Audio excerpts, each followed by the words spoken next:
Hello friends, चलिए हमारा exercise 3.1 जो था वो बाकी रह गया था, कुछ एग्जांपल्स बाकी थे, उसको आज कंप्लीट करते हैं अभी इस वीडियो के अंदर। ठीक है। सो क्वेश्चन नंबर 3 के अंदर थर्ड क्वेश्चन हम लोगों ने डिस्कस किया था, अभी फोर्थ देखेंगे। ठीक है। ये जो ऊपर लिखा है ये बेसिकली फोर्थ क्वेश्चन है ना। मतलब ये थर्ड के अंदर का फोर्थ है और ये क्वेश्चन नंबर ही फोर्थ है। ठीक है। एक्सरसाइज 3.1 का क्वेश्चन नंबर 4 है और अभी हम लोग थर्ड के अंदर का फोर्थ डिस्कस करेंगे। तो हम लोग कर क्या रहे हैं, हम लोग फंक्शन को इंटीग्रेट कर रहे हैं। ठीक है। तो स्टैंडर्ड जो हम लोगों ने रिजल्ट देखे थे उसका यूज करके हम लोग फंक्शन का इंटीग्रेशन निकालने की कोशिश करेंगे। सो फोर्थ के अंदर हम लोग लिखेंगे let I be equals to integral of x minus 2 by root of x plus 5। तो लास्ट वाले वीडियो के अंदर हम लोगों ने जब question number third second solve किया था तब हम लोग डिनोमिनेटर से न्यूमरेटर को डिवाइड कर रहे थे, जिससे हमें फायदा मिल रहा था दिए हुए फंक्शन को स्टैंडर्ड फॉर्म में लाने के लिए, है ना। अब अगर आप देखेंगे यहाँ पर तो जब आप लोग डिवीजन कर रहे थे तब आपके पास लीनियर पॉलिनोमियल रहता था, मतलब आपका जो पॉलिनोमियल था उसका जो भी बाइनोमियल रहता था उसका पावर 1 रहता था। यहाँ पर अगर आप देखेंगे तो आपके बाइनोमियल का पावर 1/2 है। तो डिवीजन तो नहीं कर सकते, लेकिन क्या कुछ हम लोग यहाँ पर एडजस्टमेंट कर सकते हैं न्यूमरेटर के अंदर, जिससे हमारा फंक्शन स्टैंडर्ड बन जाएगा। तो बिल्कुल कर सकते हैं। ऐसे एडजस्टमेंट करेंगे, देखो बेटा नीचे जो रेडिकन है वो x प्लस 5 है। तो अगर मान लीजिए मैं ऊपर x प्लस 5 लिख देता हूँ तो मुझे क्या चाहिए, मेरे ओरिजिनल फंक्शन के अंदर x माइनस 2 है।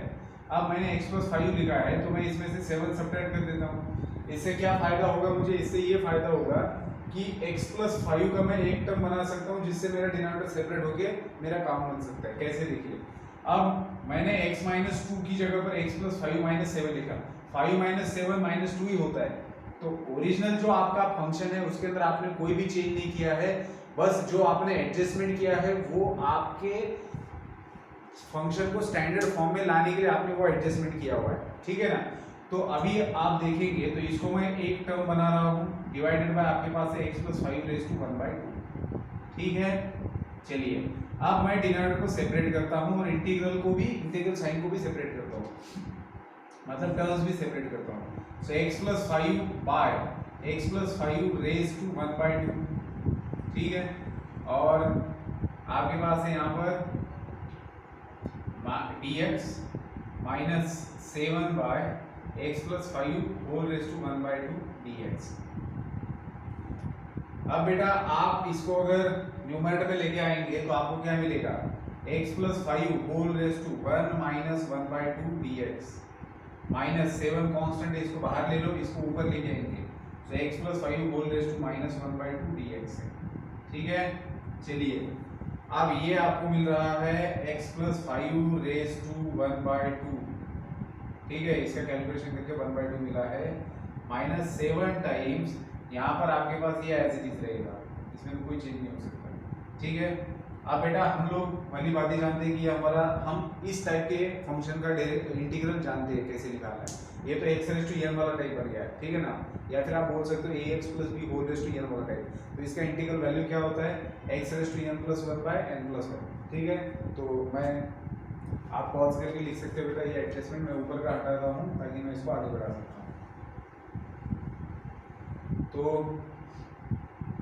इसका इंटीग्रल क्या होगा, यहाँ पर लिख सकते हैं हम लोग x plus 5 raise to 1/2 plus 1 divided by 1/2 plus 1 minus 7 times इसका इंटीग्रल क्या होगा, x plus 5 raise to minus 1/2 plus 1 divided by minus 1/2 plus 1।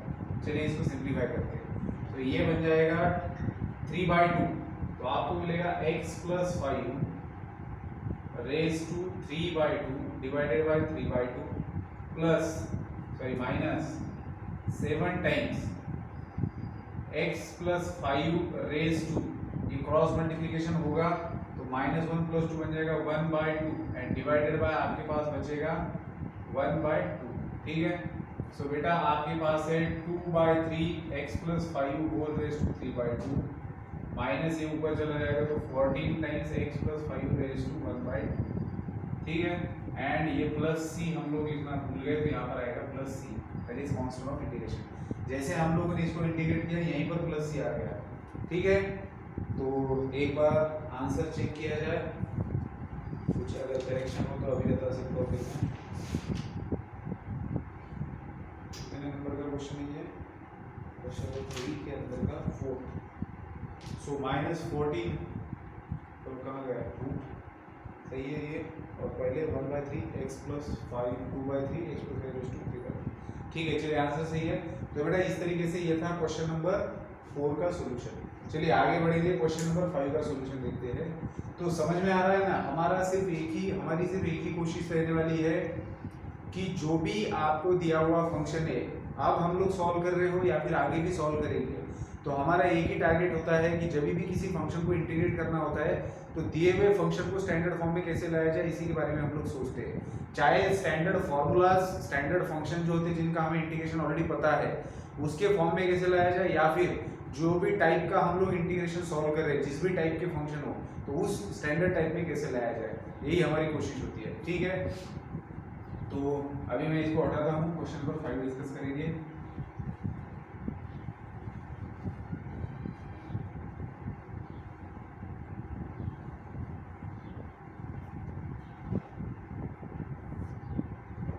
So question number 5, let I be equals to integral of 2x minus 7 by 4x minus 1 dx।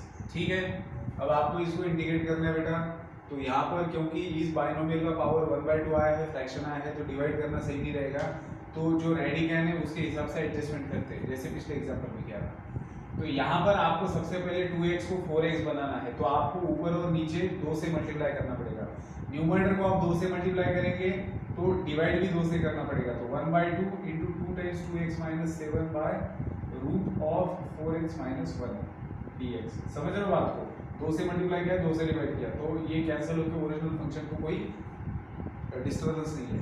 अब हम लोग क्या कर सकते हैं, 1/2 इस 2 से अंदर मल्टीप्लाई करता हूँ, तो 4x - 14 डिवाइडेड बाय रूट के अंदर 4x - 1 dx है। ठीक है, अब बेटा आपको चाहिए क्या, आपको रूट के अंदर जो बैठा हुआ बाइनोमियल है बस वही एग्जैक्ट न्यूमरेटर के अंदर चाहिए। सो आप 4x - 1 चाहिए, तो 4x - 13 को आप लिख सकते हो -1 - 13 डिवाइडेड बाय √4x - 1 dx। अब बस आपको टर्म्स सेलेक्ट करनी है, तो आप 4x - 1 को एक टर्म बना दो। अब आप लोग डिनोमिनेटर को सेपरेट कर सकते हो, तो जब आप डिनोमिनेटर को सेपरेट करेंगे तो 4x - 1 divided bye 4x - 1 raise to 1/2। ठीक है, और ये dx इंटीग्रल भी सेपरेट किया, minus integral of 13 by 4x - 1 whole raise to 1/2 dx। ठीक है बेटा, चलिए अब आगे बढ़ेंगे। इसको थोड़ा सा सिंप्लीफाई कर लेते हैं, पॉज करके आप इसको लिख सकते हो एडजस्टमेंट को। सिंप्लीफिकेशन क्या रहेगा, सो 1/2 बाहर है। अच्छा, अब यहाँ पर एक मैंने गलती कर दी, कौन सी छोटी सी मिस्टेक है, लेकिन वो पूरे एग्जाम्पल को गलत कर सकती है। देखो ये 1/2 पूरे इंटीग्रल को मल्टीप्लिकेशन के फॉर्म में है। अब जब मैं इंटीग्रल को सेपरेट कर रहा हूँ तो 1/2 दोनों को भी मल्टीप्लाइड रहेगा, इसलिए यहाँ पर ब्रैकेट चाहिए।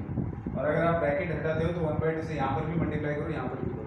ठीक है, क्योंकि 1/2 पूरे इंटीग्रल का कोएफिशिएंट है, वो कांस्टेंट है, अंदर के पूरे फंक्शन की मल्टीप्लाइड है, इसलिए 1/2 ब्रैकेट के बाहर होना चाहिए। तो इस टाइप की छोटी सी चीज़ों की तरफ ध्यान देना है आपको। चलिए आगे बढ़ते हैं। तो हमारे पास है इंटीग्रल ऑफ 4x - 1, ये ऊपर चला आएगा तो आपके पास क्या बचेगा, 4x - 1 रेज़ टू 1/2 बचेगा। ठीक है, so this is into dx। अब यहाँ पर अगर आप देखेंगे तो -13 को बाहर ले लो और ये 4x - 1 ऊपर चला आएगा, तो रेज़ टू -1/2 dx। ठीक है, चलिए आगे बढ़ते हैं बेटा। अब इंटीग्रेट करेंगे इसको, तो 1/2 इसका इंटीग्रेशन क्या बनेगा, 4x - 1 1/2 plus 1 and divided by 1/2 plus 1। ठीक है, अब ये तो सही है, लेकिन आप अगर देखेंगे बेटा तो ये ax प्लस b वाला फॉर्म है, तो x का जो भी कोएफिशिएंट है उससे डिवाइड भी करना पड़ता है। ठीक है, इसको नहीं भूलना है। सो 4 से डिवाइड किया तो x raise to n + 1 by n + 1 आपको मिला है। फिर यहाँ पर माइनस आपके पास है 30 और इसका इंटीग्रल आएगा 4x - 1 raise to -1/2 plus 1 divided by -1/2 plus 1। ठीक है, और ये प्लस c बाहर आ गया। चलिए मैं नीचे वाले को हटा देता हूँ। सो अभी आप अगर देखेंगे तो फाइनली आपको क्या मिले 1/2 ब्रैकेट के अंदर ये अगर आप कैलकुलेशन करेंगे तो 1 + 2 3/2, so 4x - 1 raise to 3/2 divided by 4 × 3/2, so ये 2 2 ज़ा 4 बन जाएगा, माइनस यहाँ पर आपके पास है 13 टाइम्स 4x - 1 रेज़ टू, यहाँ पर आपको मिल रहा है बेटा 1/2 और नीचे भी आपको मिलेगा 1/2, ठीक है। सो फाइनली आपका आंसर क्या आ रहा है 1/2 ब्रैकेट के अंदर 4x - 1 रेज़ टू 3/2 और ये 3 × 2 बन जाएगा 6, माइनस ये ऊपर चला जाएगा तो 26 टाइम्स 4x माइनस, इसको आप रूट ऑफ 4x - 1 भी लिख सकते हो, इस टाइप से कुछ होगा, ठीक है। तो आप चाहो तो इस 1/2 को अंदर मल्टीप्लाई कर सकते हो, जिससे आपको मिलेगा 4x - 1 रेज़ टू 3/2 × 12 माइनस 2 से इसको डिवाइड करेंगे तो 13 टाइम्स 4x - 1 और यहाँ पर आएगा +c +c +c, ठीक है। +c लिखना नहीं भूलना है।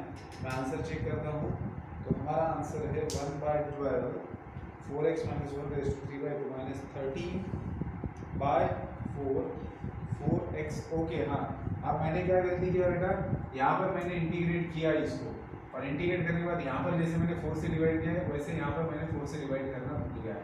ऐसे इस तरीके से आदमी भूल जाता है, ठीक है, और फिर हमें लगता है कि हमारी कोई भी गलती नहीं है, तो ऐसे होता है, इसको ध्यान रखने के लिए।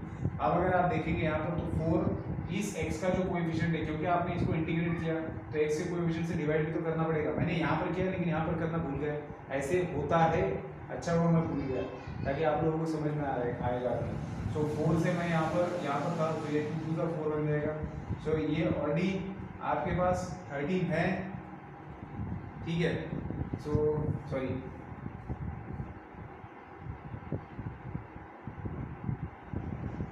हाँ, तो ये 2 × 4 बन जाएगा। 2 से आप आपके पास क्या था 26 कहाँ से आया था, ये 13 तो था, हाँ तो सही है, तो ये उल्टा हो गया था, इसलिए 26 आया था, 13/2 बचता है, ठीक है। अब ये 2 जब मल्टीप्लाई होता है तो यहाँ पर आएगा 13/4, ठीक है। सो 13/4 रूट ऑफ 4x - 1 + c, अच्छी बात है। इस टाइप से आपको समझना है कि छोटी छोटी चीज़ें होती है, छोटी चीज़ों को भूलना नहीं है, तो बिल्कुल कंसंट्रेशन के साथ में एग्जाम्पल को सॉल्व करना है। चलिए एक्सरसाइज 3.1 के अंदर हम लोग अभी आगे बढ़े क्वेश्चन नंबर 6 की तरफ। सो क्वेश्चन नंबर 6 है लेट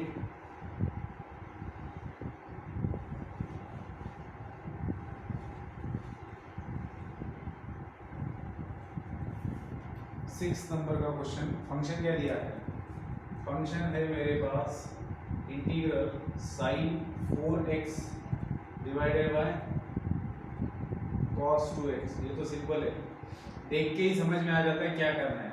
देखो cos 2x नीचे बैठा हुआ दिख रहा है, sin 4x को आप लोग क्या लिख सकते हो 2 × 2x लिख दो, ताकि sin 2 इसको थीटा मान के sin 2 थीटा का फॉर्मूला अप्लाई कर सकते हैं, है ना।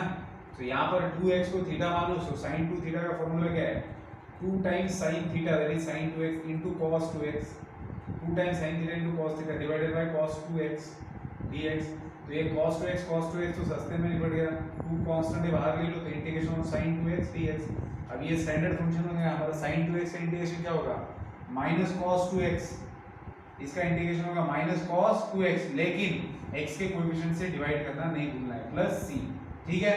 सो sin x का इंटीग्रल जैसे माइनस cos x होता है उसी तरीके से sin 2x का इंटीग्रल होगा माइनस cos x, लेकिन x के कोएफिशिएंट से डिवाइड करना नहीं। सो 2 कैंसिल हो जाएगा बेटा, तो आपका आंसर रहेगा minus cos 2x plus c।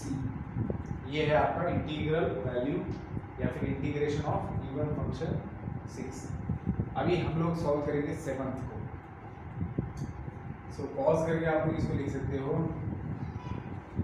Question number 7 के अंदर फंक्शन दिया है रूट के अंदर दिया है 1 + sin 5x, ठीक है, dx।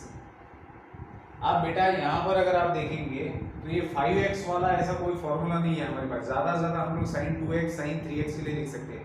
तब ऐसी सिचुएशन में आप लोग क्या करना पता है, इसको थीटा कंसिडर करेंगे 5x को, तो sin थीटा के लिए हमारे पास क्या होता है 2 sin θ/2 into cos θ/2, ये तो हम हमेशा लिख सकते हैं, कभी भी लिख सकते हैं ये। और दूसरी चीज जो इसका एंगल है, जो इस साइन का एंगल है, उसी हिसाब से 1 को लिखेंगे। पहले भी हमने एक एग्जांपल सॉल्व किया बेटा ऐसा, यहाँ पर साइन 2x था तो हमने इसको 2 sin x into cos x लिखा था, और फिर यहाँ पर आपने sin square x plus cos square x लिखा।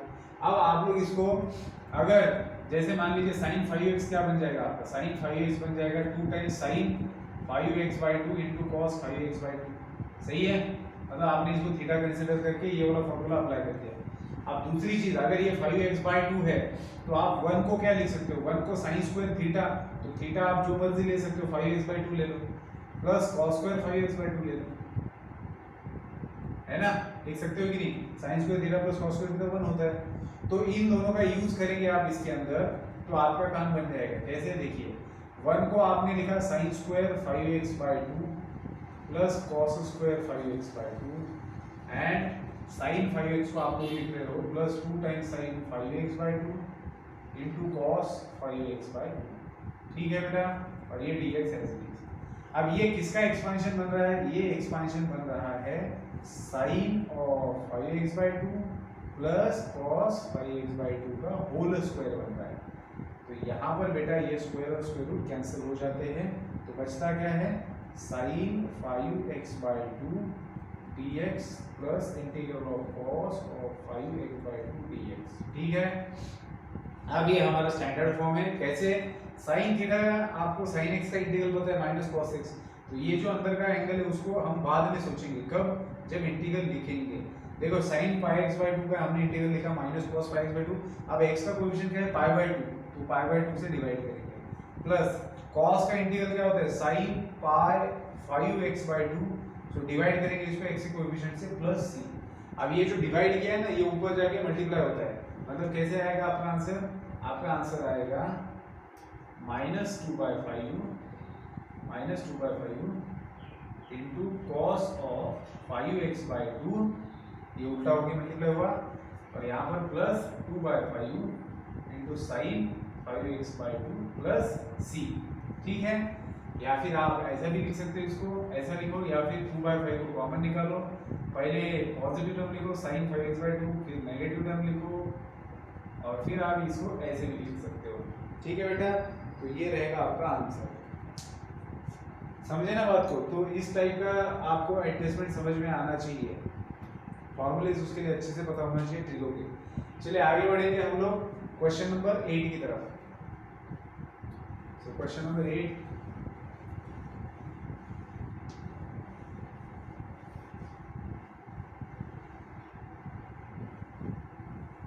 फंक्शन क्या दिया है बेटा क्वेश्चन नंबर 8 के अंदर, फंक्शन दिया है हमें let r be equals to, हम लोग लिखेंगे इसको integral of 2 by root x minus root of x plus 3 dx। तो हम लोग क्या करेंगे बेटा, रैशनलाइजेशन करेंगे। रैशनलाइजेशन तो हमारा हुक्म का इक्का होता है, रैशनलाइजेशन तो हम हर बार यूज करते हैं, क्योंकि रेडिकल साइन अगर डिनोमिनेटर में आया है तो कोई मतलब ही नहीं उसका, उसको तो न्यूमरेटर में होना चाहिए। तो हम लोग इसको रैशनलाइज करेंगे, that is root x plus root of x plus 3 and divided by root x plus root of x plus 3।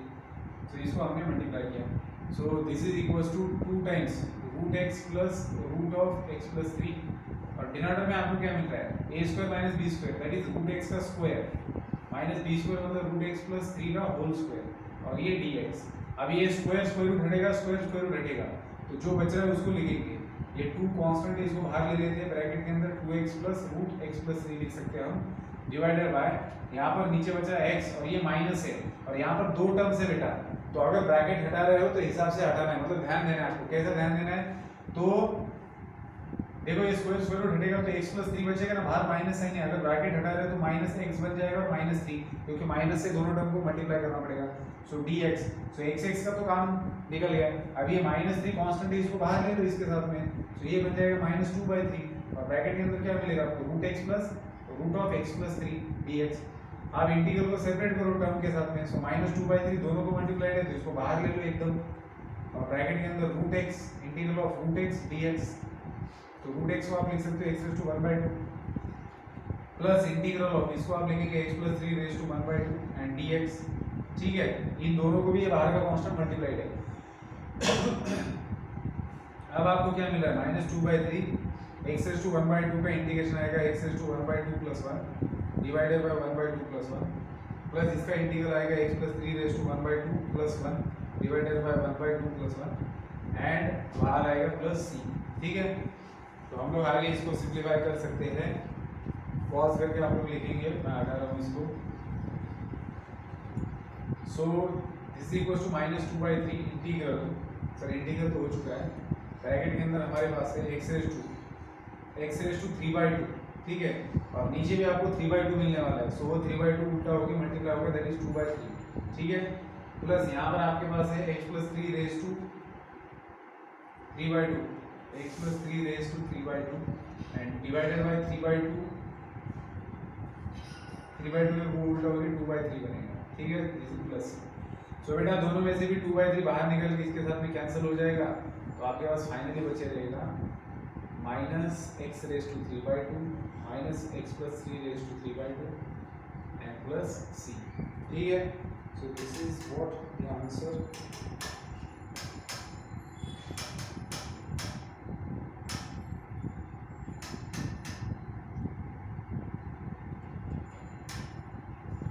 Sorry, क्या किया मैंने, 2/3 जब कॉमन निकलेगा तो कैंसिल क्यों होगा? न्यूमरेटर का मुझे लगा ये उल्टा है, 2/3 × 3/2 है, इसलिए आंसर में सही आया है। ये 2/3 जब बाहर निकलेगा तो इसके साथ मल्टीप्लाई होगा, दैट इज -4/9 होगा। ठीक है, मुझे ऐसे लगा कि ये उल्टा है इसलिए कैंसिल हो रहा है, ऐसा नहीं है।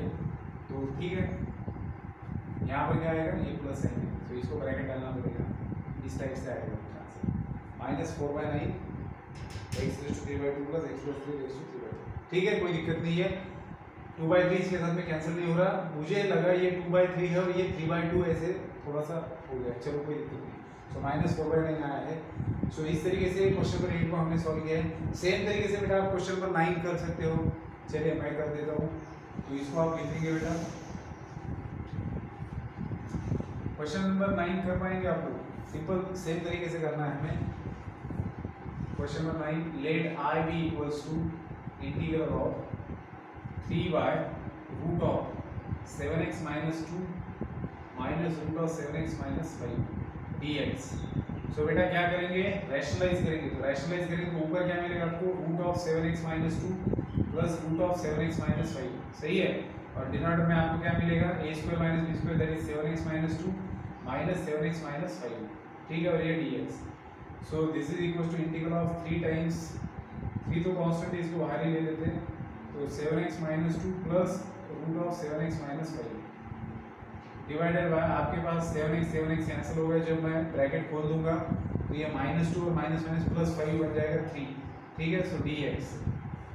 सो ये 3 कांस्टेंट इसके साथ में कैंसिल हो जाएगा, तो बहुत ही सिंपल तरीके से आया है आपके पास 7x - 2 रेज़ टू 1/2 dx। इसको सेपरेट करेंगे हम लोग, 7x - 5 रेज़ टू 1/2 dx। ठीक है, अभी इंटीग्रेशन करना है, इसको इंटीग्रेट करना है बेटा, स्टैंडर्ड फॉर्म में ये। सो 7x - 2 रेज़ टू 1/2 प्लस 1 क्या होता है, 3/2 होता है, तो डिवाइडेड बाय 3/2। लेकिन यहाँ पर एक और चीज से डिवाइड करना पड़ेगा, x के कोएफिशिएंट से, दैट इज 7 से डिवाइड करेंगे, प्लस इसका इंटीग्रेशन क्या आएगा, 7x - 5 raise to 3/2 divided by 3/2, और यहाँ पर x के कोएफिशिएंट दैट इज 7 से डिवाइड करेंगे प्लस c। ठीक है, सो फाइनली आपको ये ऊपर चला जाएगा, तो आपको मिलेगा 2/7 3 = 21। सो 2/21 बाहर लेंगे क्योंकि वो यहाँ पर भी मिल रहा है, और ब्रैकेट के अंदर आप लोग लिख सकते हो 7x - 2 raise to 3/2 plus 7x - 5 raise to 3/2 plus c। ठीक है, सो ये है आपका आंसर जो कि सही है। तो ये इस टाइप से था बेटा क्वेश्चन नंबर 3। ये सारे बेसिक इंटीग्रेशन से स्टैंडर्ड फंक्शन का यूज करके कैसे इंटीग्रेट किया जाए, ये इस एक्सरसाइज के अंदर बताया है। चलिए लास्ट क्वेश्चन नंबर 4 देखेंगे इस एक्सरसाइज का, फिर हम लोग इस वीडियो में रुक जाएंगे।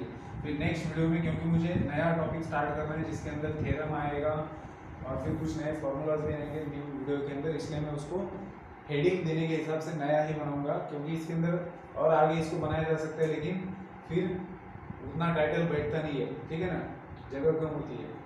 तो चलिए क्वेश्चन नंबर 4। अब इस एग्जांपल में क्या दिया है बेटा, आपको कोई फंक्शन है f(x) जिसका डेरिवेटिव दे रखा है x - 3/x³ और आपको वैल्यू दिया है f(1) का, और अब फाइंड आउट करने के लिए बोला f(x) फाइंड आउट कीजिए। ठीक है, तो देखो आपको f' दिया है, तो आपको पता है कि डेरिवेटिव का इनवर्स प्रोसेस होता है इंटीग्रेशन। तो अगर आप दोनों फंक्शंस का इंटीग्रल वैल्यू लेते हो, क्योंकि ये दोनों फंक्शन इक्वल है, तो दोनों का अगर आप इंटीग्रेशन लेते हो with respect to x, that is dx से मल्टीप्लाई करना पड़ेगा, x माइनस 3/x3, तो कोई दिक्कत नहीं होनी चाहिए, है ना। लेकिन ये इंटीग्रल और डिफरेंशिएशन आपस में कैंसिल हो जाएंगे क्योंकि इनवर्स प्रोसेस है। तो आपको लेफ्ट में बचेगा आपके पास f ऑफ x, ठीक है, आपके पास बचा f ऑफ x, और यहाँ पर आपके पास क्या बचेगा, इसका इंटीग्रेशन अगर आप करेंगे तो x का इंटीग्रेशन होगा x² माइनस इसका अभी ये चलिए इसको मुझे थोड़ा सा खींचना पड़ेगा लंबा, है ना, इसको भी खींचेंगे क्योंकि फिर c का प्रॉब्लम आपको लगेगा, dx इज इक्वल टू, इसको सेपरेट ही कर लेते हैं, x dx माइनस 3, इसको ऊपर ले जाएंगे x raise to minus 3 dx, ठीक है। अब हम लोग इंटीग्रेट कर सकते हैं, so f of x is equal to x² minus, यहाँ पर आपको मिलेगा x रेज़ टू, इसके इसमें +1 करना है, सो वो बन जाएगा -2, -3 + 1 क्या बन जाएगा -2, और इधर का और इधर का दोनों का मिला के वो c है, ठीक है ना, क्योंकि यहाँ पर भी इंटीग्रेट किया तो यहाँ पर भी c मिलेगा और यहाँ पर भी, ठीक है बेटा। तो चलिए कोई दिक्कत नहीं, f of x is equal to x²/2, अच्छा यहाँ पर c आने का सवाल ही पैदा नहीं होता क्योंकि ओरिजिनल फंक्शन हमें दिख रहा है क्या है, ठीक है ना, तो f ऑफ x ही रहेगा। चलिए ये माइनस माइनस प्लस बन जाएगा 3/2 और ये बाय x² प्लस c। अब बेटा आपको फंक्शन f ऑफ x तो मिल गया है, ठीक है ना, लेकिन क्योंकि ये फंक्शन जो है ये कंप्लीट नहीं है, क्योंकि यहाँ पर आर्बिट्री कांस्टेंट है, आपको इसकी परफेक्ट वैल्यू निकालनी पड़ेगी।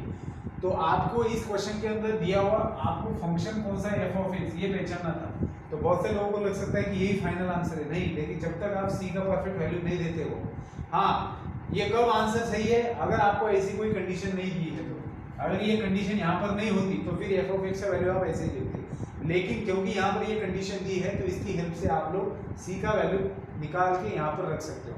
तो अभी हमें f ऑफ x पूरा नहीं मिला है, c का वैल्यू निकालने के लिए हम f ऑफ 1 का यूज करेंगे। तो f ऑफ 1 का वैल्यू है मेरे पास 11/2। अब f ऑफ 1 का मतलब क्या होता है, value of the function variable x is equal to 1। तो ये मेरा f ऑफ x है, इसके अंदर मैं x की जगह पर 1 रखता हूँ, तो f ऑफ 1 की जगह पर मैं क्या लिखूंगा, 1 का स्क्वायर 1/2 प्लस 3/2, यहाँ पर बनाएगा, और ये plus c is equal to 11/2। So आपको इससे c का वैल्यू मिलेगा, देखिए 2 डिनोमिनेटर सेम है तो 1 + 3 बन जाएगा 4 और 4/2 बनेगा 2। So c is equal to आपको मिलेगा 11/2 minus 2, that is equal to 11 minus 4/2 and that is nothing but 7/2। तो c का वैल्यू बेटा आपको मिलेगा 7/2। अब ये जो c का वैल्यू ये अगर मैं इसके अंदर रखता हूँ तब जाके मेरा फंक्शन कंप्लीट हो जाएगा, इस c को हटा के मुझे 7/2 रखना है। तो ये है मेरा रिक्वायर्ड फंक्शन जिसका डेरिवेटिव ये वाला आता है, समझिए बात को। अगर ये कंडीशन नहीं दी हुई रहती, value of the function at x equal to 1 नहीं दिया हुआ रहता, तब आप उसको c के फॉर्म में रख सकते हो, ठीक है बेटा। तो यहाँ पर एक्सरसाइज 3.1 खत्म होता है, आप लोग इसको अच्छे से कंप्लीट कर लेना।